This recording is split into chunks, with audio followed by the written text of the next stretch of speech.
Planning and Zoning meeting, and I would just like to, and John and I would like to take a moment of silence for our third selectman, George Pasidlo, who passed away this week.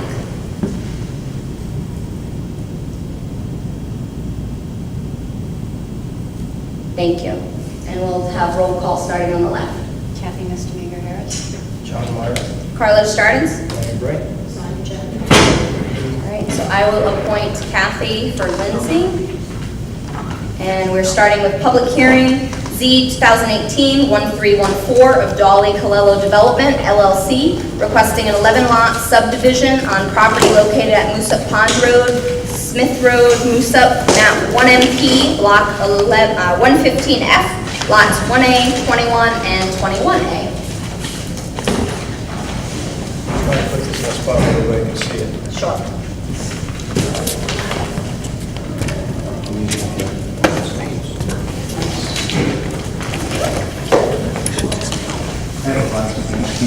A revised plan? All right.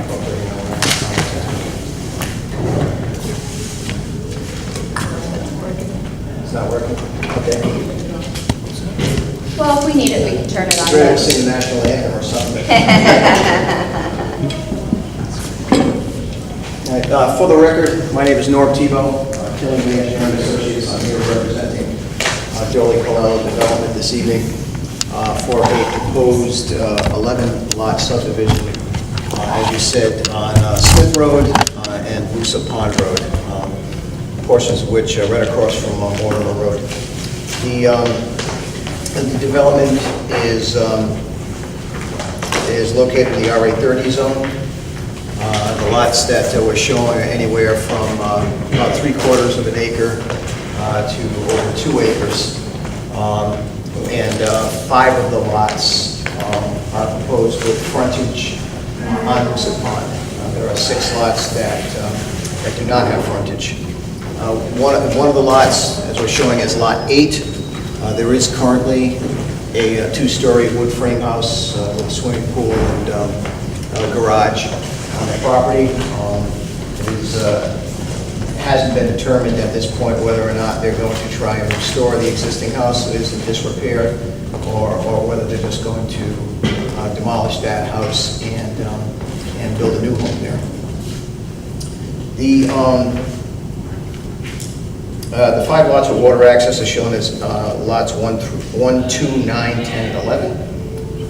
We did receive inland wetlands approval earlier this month. Well, actually late last month. There were no conditions on the approval. The 5 lots that we're showing with pond frontage are showing small beach areas. We also show docks, which will be floating docks, and some small gazebos back there. No significant clearing is proposed all the way to the pond. The beach areas that we've shown are relatively small, generally about 20 by 30 feet.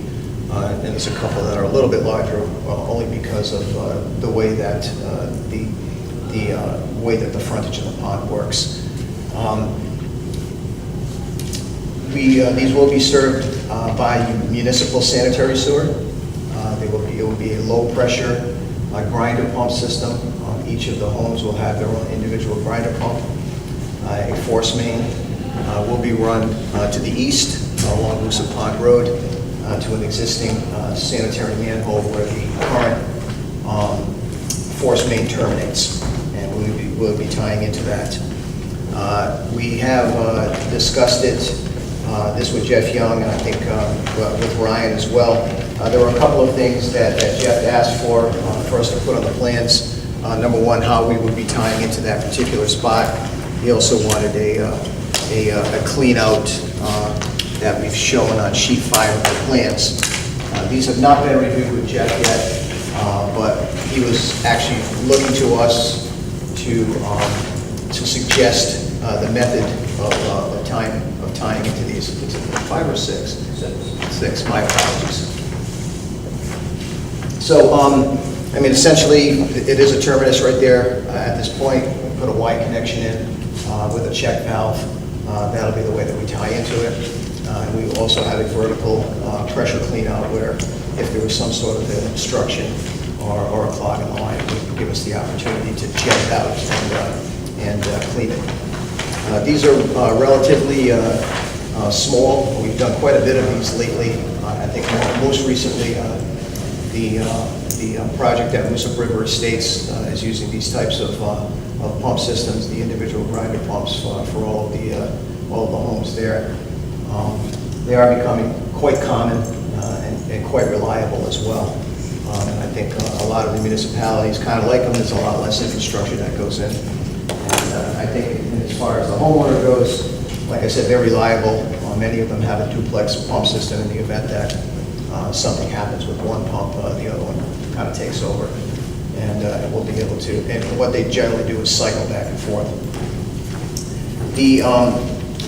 We're, as part of this and as part of the subdivision requirements, we are setting the street line back to 25 feet off the center line, and that portion of the land will be deeded to the town.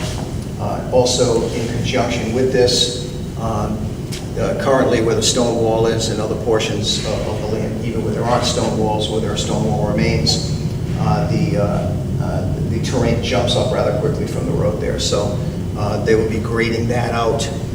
Number one, to put in a portion of the force main.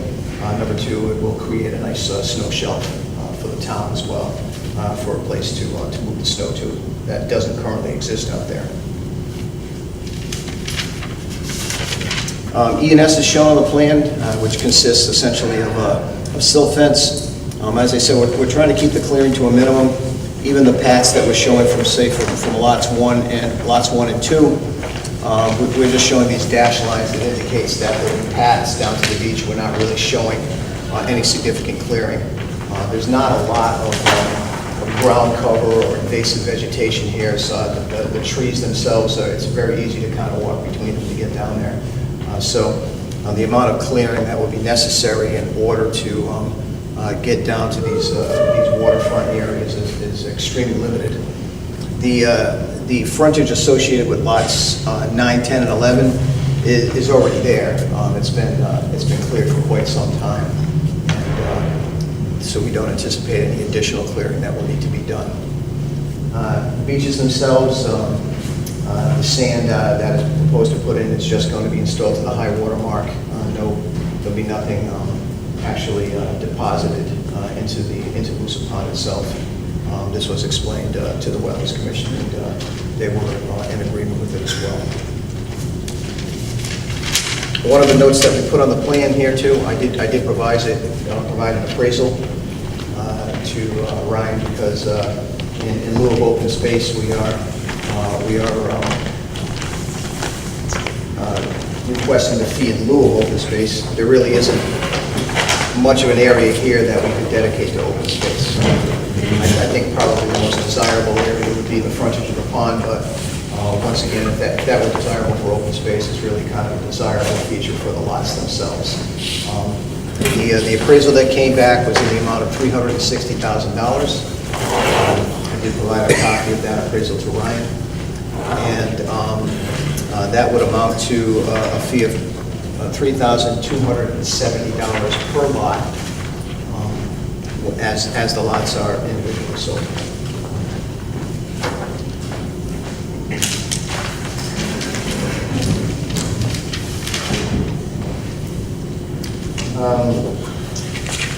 These one of the things too. These are going to be served by drilled wells.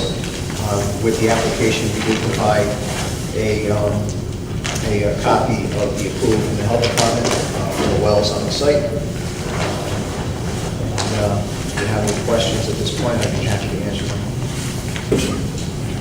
We'll open the floor first. Sure. So since this is a public hearing, this is open for public comment. So if there's anyone in the audience with comments or questions for the applicant, if you could come on up, state your name and what your comment or question is. Okay. And comments from staff? Well, I think they addressed all the questions. Ryan, did you change the detail sheet? Note, yes, there was a reference on a leftover note that referenced the town of Killenly, so we did make that modification. We have the open space. They'll be working with Jeff Young, from the sewer department, to come up with necessary changes to the pumps, or the tie-in. And I think we can condition the approval, and there just won't be any permits issued until Jeff is satisfied. They can modify the Mylars, and we'll be able to. What also need the deeds for the 25-foot from the center line deeded to the town, and that'll be taken care of later. It's just a matter of waiver to vote on that. We have the certified receipts. One other thing I might add to that, Ryan, as well, in accordance with the public improvement requirements of the town, any portions of the force main that are installed within the roadway, it is required that the roadway will be milled and top coated to the center line of the side of the road that the force main is installed in.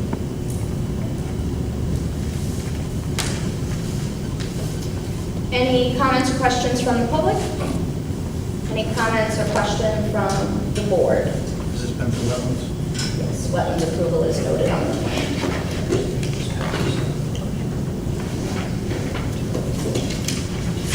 And just let the record show that members Roz Schick and Sean Peterson are here. Really? Glad you guys weren't in this. All right, so if there are no comments from staff, no comments from the public, no comments from the board, I will entertain a motion to close the public hearing. Do I have a second? Second. All in favor? Anyone opposed? Okay, public hearing is closed. We're moving on to the regular meeting, so I'll call the meeting to order. And we do have an addition to the agenda, and it is Z 2018-1335. And what is the application? This is for the old Joe City Savings Bank. We have a gentleman that is, he manufactures and sells pre-manufactured sheds and outbuildings. He would like to actually manufacture them on site. Doesn't really do a whole lot of cutting on site. Norman comes in, but he does put them together. And so for that, we need to do a plan development district. So that's what we do the plan for. Okay, so I need a motion to add that under new business, item A. I'll make that motion. Okay, I have a motion. All in favor? Any opposed? Okay, so Z 2018-1335 is added under new business, item A. Citizen participation, so this is open floor for anyone in the community who has a comment or question for the board. So is there anyone in the audience with a comment or question?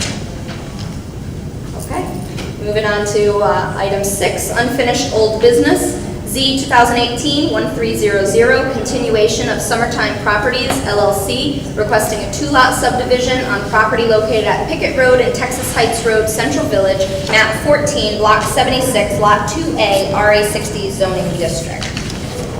And were we waiting on legal on this one? Okay, perfect.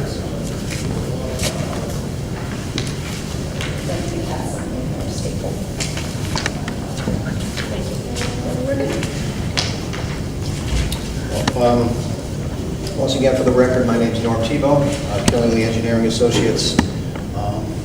I'm also here with Bill McCoy, who is the representative for the applicant as well. He's with Heller McCoy Law Firm. As we discussed briefly last month in my preliminary presentation, what we have here is an existing property with 3 residential buildings on it. Two of them, two of the buildings are duplexes and one of them is a 4-unit building. What the applicant is proposing to do is to subdivide this property to, at least in our opinion, make it a little more compliant in that we're going to have, instead of having three buildings on one parcel, we'll be able to have 1 building on one parcel and then 2 on the second parcel. We were able to comply with the area requirements. With the center parcel, we can comply with the setback requirements. Unfortunately, with the, what we're showing as lot number 2, with about 3.78 acres, the existing building is almost on the road, so nothing we can really do about that. And this really kind of amounts to drawing a line in the sand and creating these 2 lots. And I think the, you know, the one issue that you were seeking some legal opinion on was the fact that we are not able to meet the buildable area requirement. I believe Mr. McCoy made some presentation and some comment on that last month, which I would like to have him address because I think that's something that's a little more in his wheelhouse than it is mine.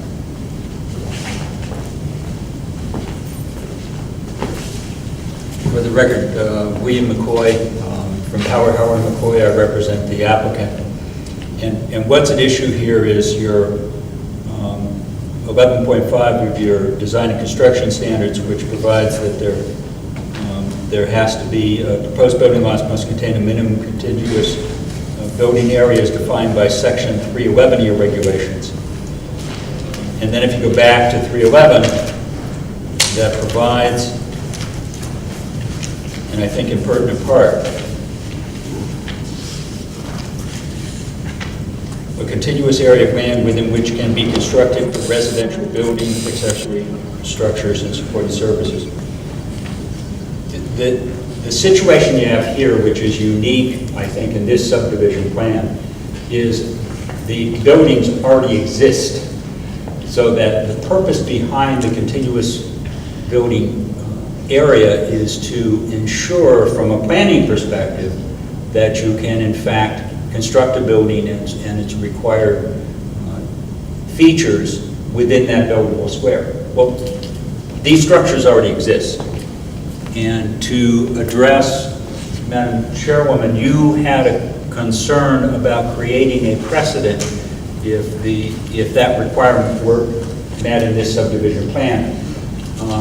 I think the regulations themselves indicate why this is not an appropriate application of that, and therefore that the precedent is unique to this particular situation, and I can't imagine another subdivision that's going to come before you where the buildings already exist on the proposed lots. If your concern is setting a precedent that you're going to be left with in terms of waiving a critical requirement of your subdivision regulations, I suggest to you that the alternative, if you were to require this and deny this, would be you would be left with a single lot with the same structure still on it. So from a planning perspective, I don't know what is gained by the denial of the subdivision, because those structures are not going away. They are pre-existing non-conforming uses that exist presently and will continue to exist. All we're doing by way of this subdivision plan is making the 2 lots more conforming than they are as a single lot presently. Now, we have not had the benefit of the legal opinion that was sought. My office did in fact contact Mr. Casey, who was the attorney that this matter was referred to, but I have no knowledge of what his present opinion is at this time. If you have that, I would appreciate having a copy so I can review that. I think that, well, actually, yes, I can.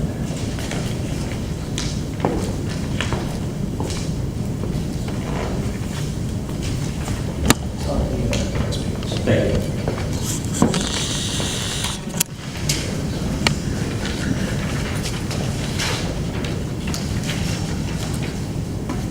Did you want to review the attorney's reply? Sure. Thank you.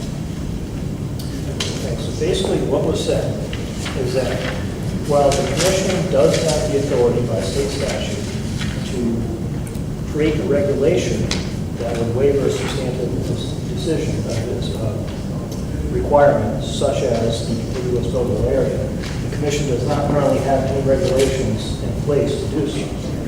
So everything must be met in order for the subdivision to be approved. Not to say that in the future the commission couldn't create that regulation to waiver some requirements. I don't know if you would like to pursue that or not. However, at this time, it's recommended by legal counsel that we cannot approve this subdivision. My quick reading of it is not that he doesn't say that it should not be approved, but rather that you don't have the ability to grant a waiver. What I'm suggesting tonight is that you don't have to grant a waiver for a regulation that doesn't apply in the first instance. Now, what I'm saying is that your regulations, which by the way are not zoning regulations, simply subdivision regulations, your regulations admittedly do not have a specific waiver provision, but where the specific regulation at issue doesn't apply to this situation, I'm suggesting to you don't have to waive it. It's inapplicable to the current application, because again, it refers to proposed buildings. There are no proposed buildings, there are existing buildings. So from a planning perspective, I understand the concept of you need to make sure that it's feasible to put a building on each lot that's proposed. But those buildings already exist.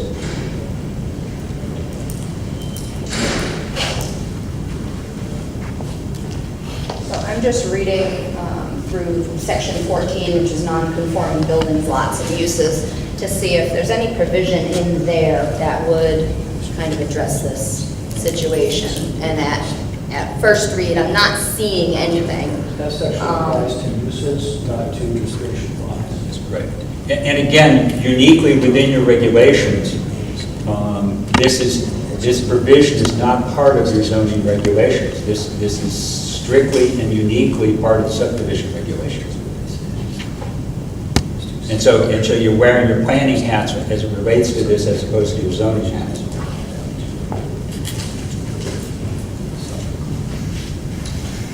Commission have any items for discussion?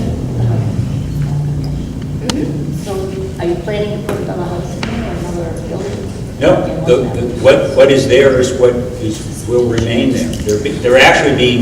They're being worked on at the present time. They're not going to change. They're not going to be any larger. They're not going to move. They're going to be exactly what they are.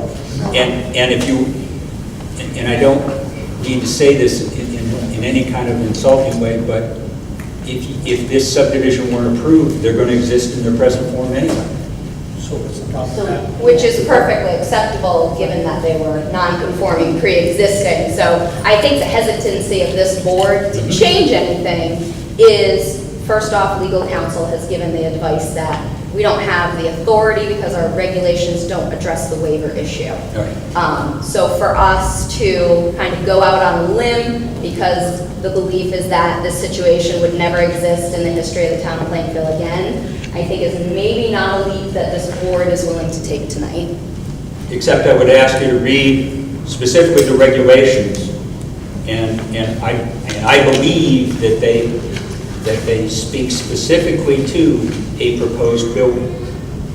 And so since they talk to a proposed building, I don't know how that is applicable to this particular subdivision, is all I'm saying to you. So the applicants made a request that we review the specific subdivision regulations that are applicable to this property, which I'm more than willing to do. But I would say we're not going to read through all of that this evening. So it's up to the board.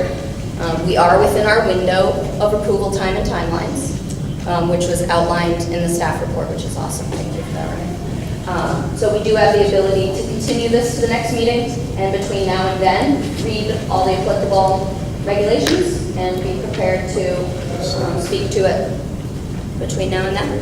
So if that's something the board is willing to do, I'll entertain a motion on this. Okay, I have a motion. Do I have a second? I'll second. All in favor? Any opposed? Okay, this application is continued to our next meeting. Thank you. Thank you. Item B, Z 2018-1313, continuation of Ernest Colello Jr. requesting site plan review for a proposed contractor's office and storage building on property located at 28 Main Street, Moosup, map 2M, block 66, lot 4, C2 zoning district. And do do we have someone to speak for the applicant? Doing a hat trick tonight? All right. Hat trick tonight. Excellent. Absolutely.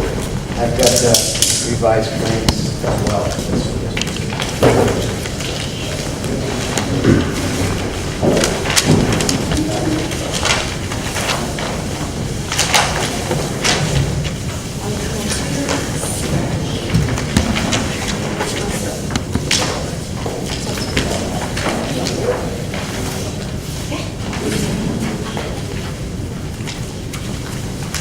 Now, for the record, once again, my name is Norm Tebow, Killingley Engineering Associates. I'm here representing Ernest Colella Jr. Today for a proposed, what he's calling his contractor's business on this property. This is the former Bank of America, across from the old Dish Chevrolet. I'm sure that most of you are familiar with this particular property. The bank did sit substantially in the area where the proposed building is shown. A portion of the existing foundation is going to be utilized and reutilized for this building here. And what it consists of is a small office area. There'll be a two-bay garage facing Main Street for just some smaller sized vehicles, smaller trucks. And then on the other side, on the north, I guess sort of like the northeast side, two larger doors for another section of the garage. This will be set about 3 feet lower than the main building, kind of working with the terrain that's already existing on the site.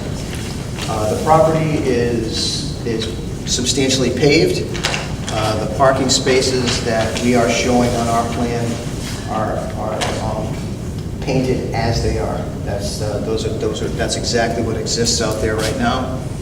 There are a few parking spaces that we're actually going to remove. That I believe if you look on the first sheet of the plans,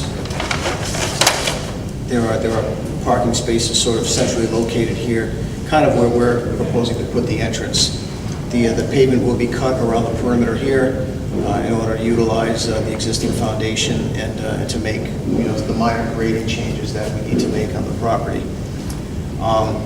The site will be enclosed with a wrought iron fence along Main Street and up to the edge of the building here.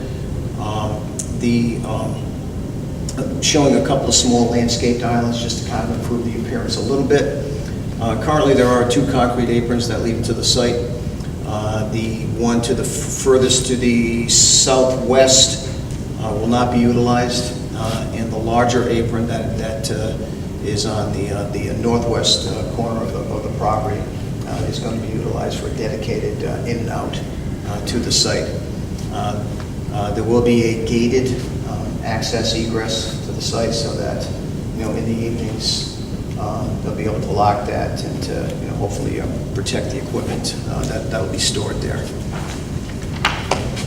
We have included in your packet toward the end just some small elevations of what the building might look like.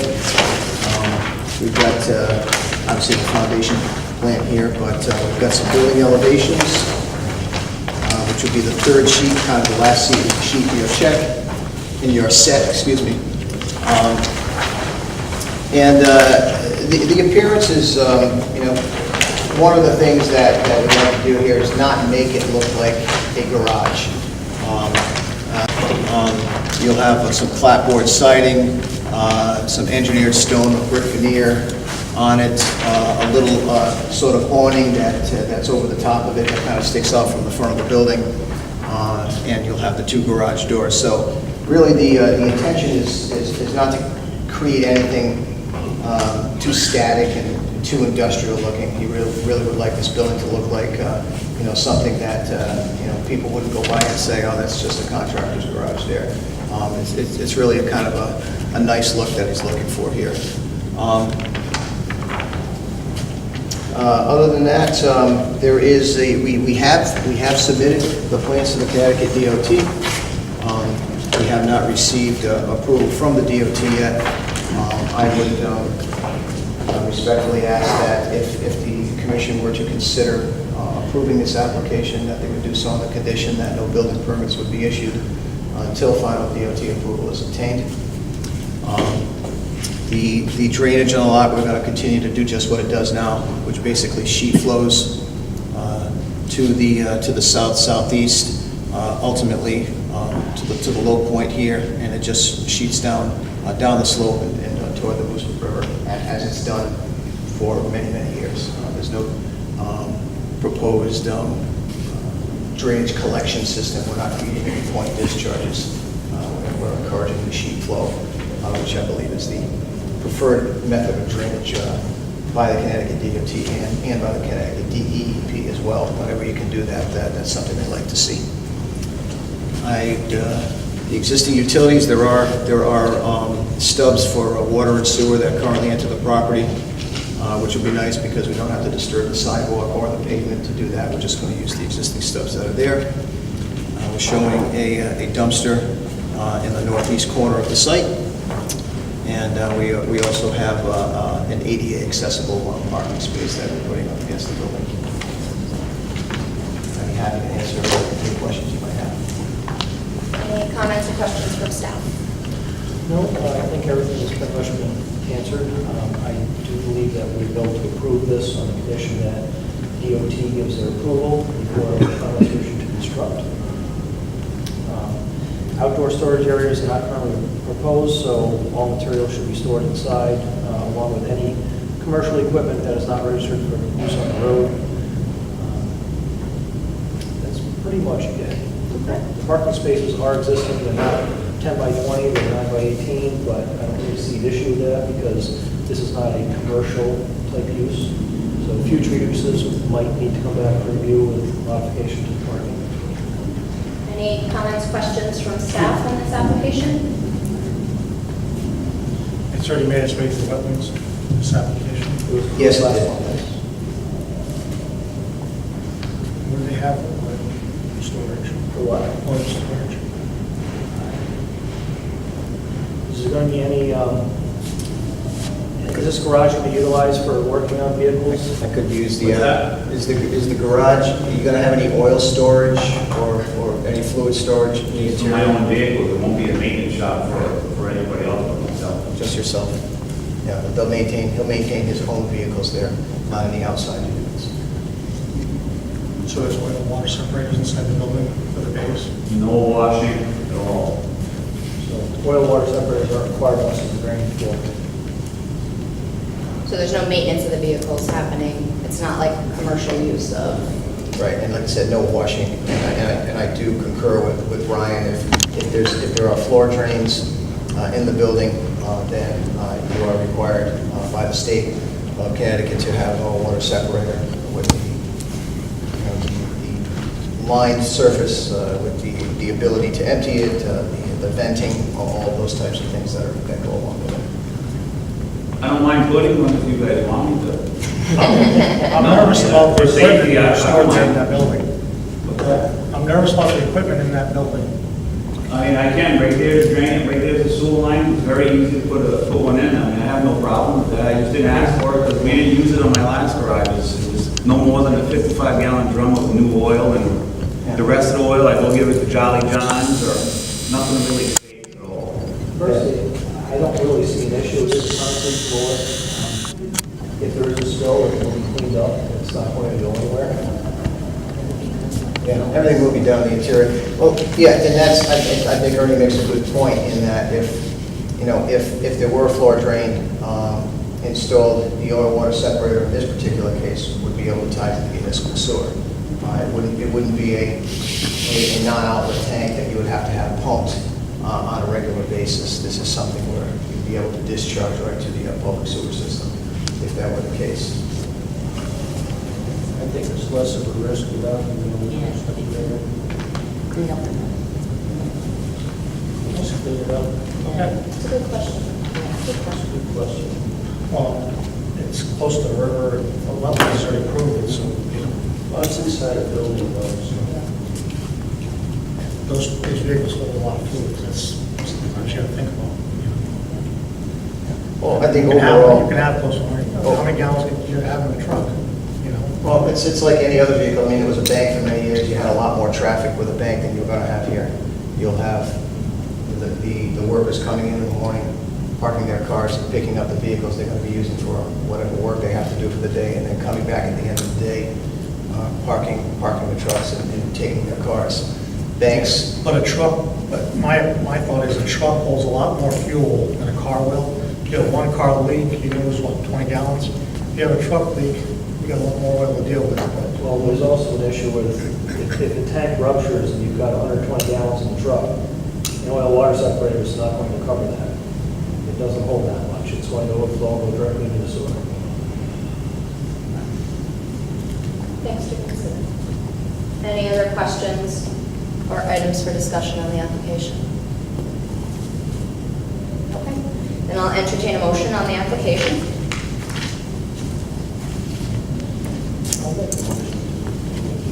With a condition that they get DOT Prior to construction. Okay, I have a motion. Do I have a second? All in favor? Any opposed? Any abstained? Okay, application is approved. Thank you. Moving on to item Z, 2018-1314 of Dolly Colello Development LLC, requesting an 11-lot subdivision on property located at Moosop Pond Road and Smith Road, Moosop, map 1MP, block 115F, lots 1A, 21, and 21A. Any items for discussion on this application?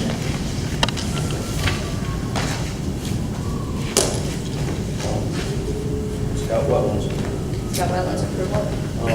It's on the city sewer. On the city sewer, we're waiting for the folks at the sewer to get back to them. Yes, so we can make that a condition of approval. It'll make it on the Mylars. The Mylars will be fine. And it's going to be fee in lieu of loans. Correct. $3,270 per lot, transferred at the time, conveyed to the town at the time of transfer. Those are the only issues. We have the waiver provision for the drainage calculations that has to be voted on by the commission. So motion and So the waiver on the drainage calcs was, what was the reason for that request? as there's no proposed road, there's no large parking lots, there's no reason for drainage calculations. Because there won't be massive runoff then? Correct. Okay. Essentially won't be adding any more water than what's already falling on the ground. So that is a separate vote, or can that be combined with the motion? You should waive that prior to a vote. Okay. Vote on the application first, vote on the waiver separately. Board waive it first, and then vote on the application. Okay. All right. So given that information, are there any other items for discussion among the commission members? Okay, I'll entertain a motion on the waiver issue. Make a motion that the waiver be approved. Okay, I have a motion. Do I have a second? I'll second it. All in favor? Aye. Any opposed? And do we have any abstentions? Okay, waiver is approved. And then I'll entertain a motion on the application.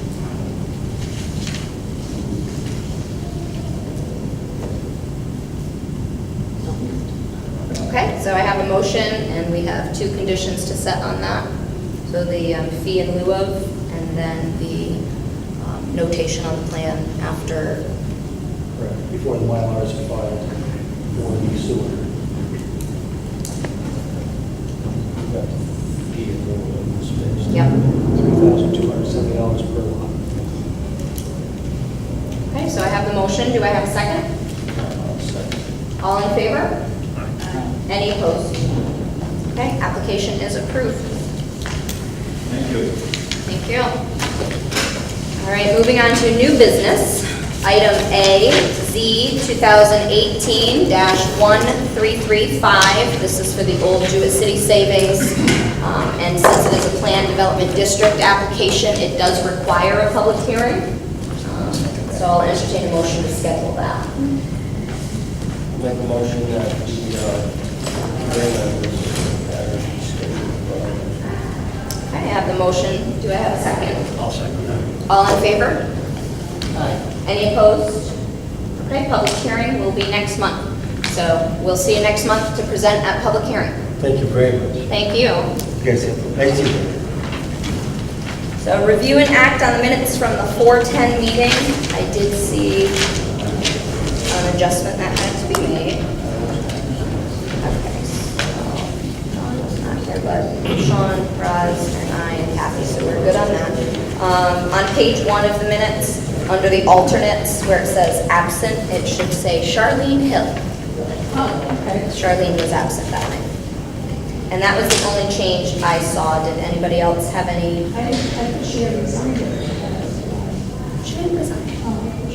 Nope, we got a new member last month. Somebody like her. Okay. Not that I've been notified of. Okay. My mistake. Weirder things have happened, but. All right, so if there are no other changes to the minutes, I'll entertain a motion on the minutes. I'll make a motion to approve with that adjustment. Okay, I have a motion, do I have a second? All in favor? Any opposed? Okay, minutes are approved. Moving on to correspondence. We have a few things from the Senate Council. Modify the existing telecommunications facility at 954 Village Road, just adding some extra antennas. We have new level A aquifer protection mapping that we have to put onto our zoning maps, and I'll be working on putting that in place, and we do have to do a public hearing on that and adopt it. So do we need to motion that for public hearing now or not until it's? We are not ready for that. We have Okay. 4 months to do so. Okay, great. We have a few things.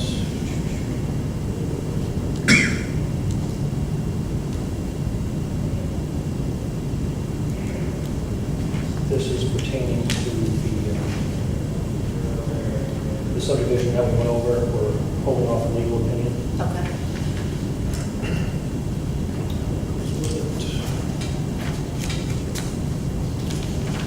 And that is the correspondence, although I do have another thing that will go over in the staff report. Okay. So report from zoning enforcement. Okay. 29 Basil Road, this was a report of a large number of dogs at the residence. The property owner is still working on eviction, so that's pending. 39 Daggett Street, animals in RE19 zone. Neighbor had complained about chickens on his property. So I did send a letter out to the homeowner, and recently the neighbor came back in and said that the chickens do still go over on occasion. So I'm sending out a notice of violation. 26 Suzie Ave, campers, unregistered motor vehicles, vehicle parts, tires. We have started the court proceedings for that. They had until April 24th to clean up the property. It was 60 days for compliance. They failed to meet that. The property owner has recently contacted me, actually on Thursday, and they are working diligently to try to clean up the property. We are still moving forward just in case they stop. So I told them that if they get the property all cleaned up, I will stop work. So, Snake Meadow Hill Road, a commercial trailer on the residential property. They are working to remove that. The trailer is in the works of being sold, and they're trying to get the person to pull over and pick up the trailer. That was it for the report. And is there a planning engineering report? Yes, the only thing that I really have to report on, we had another legal opinion, and this was, if you remember last month, there was a question of whether they could take the cul-de-sac off of Pond Hill Road, and the area of the cul-de-sac where they want to put it in is more than 800 feet off the Snake Meadow Road, and so therefore the cul-de-sac would be longer than 800 feet. And so we wanted a legal opinion of if that was possible. Basically, what the legal opinion said is that it's up to you. It's however you want to interpret the regulations. There have been court cases that stated, you know, the commission felt that they could come off of a non-through road, a cul-de-sac road with another subdivision, and that is perfectly fine. And then there's other court cases that say, you know, the commission denied an application saying that you can't be 800 feet from a through road. So really, it's up to the commission and how you want to interpret the regulations. And as long as you have,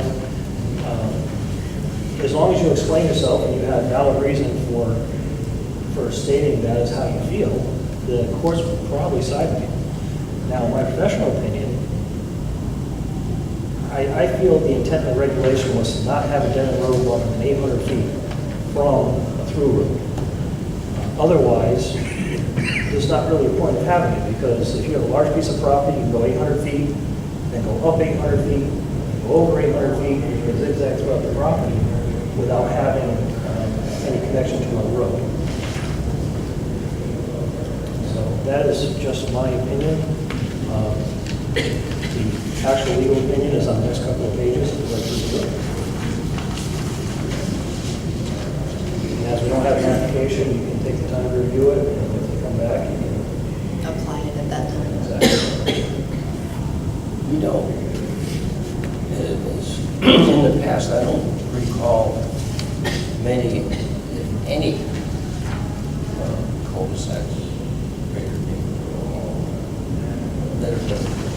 I can remember denials very clearly. I remember who, but standing up there saying, well, if we make it 1,000 feet or 1,200 feet, then we'll have more families in Plainfield, and Plainfield's about having families. So he was proposing at that time to extend the 800-foot cul-de-sac in order to get more houses on it. So we have a precedent of denying that type of request. So for consistency's sake. So I think in essence, this is just telling us that we're, as long as we justify it, we're good if we want to apply it, and we're good if we want to deny it. So I think this is just to keep this handy if an application comes up. So it's not precedent that if you approve it. Well, yeah, It would be, It would be. because we've never approved it previously. So if we did approve something moving forward, that would be precedent setting. But at So- this time, we do not have an application. Right. Just somebody was inquiring. Yeah, yeah. So now we have information to back up future decision-making, which is always a good thing. So that's good. So, in effect, the precedence is no longer. No longer than 800 feet, yep. Yep. Anything else for planning engineering? That's it. All right, does anybody have any items for other? Okay, then I'll entertain a motion to adjourn. Motion for adjournment. Second, all in favor? Anyone opposed? Meeting is adjourned. Thank you very much, everybody.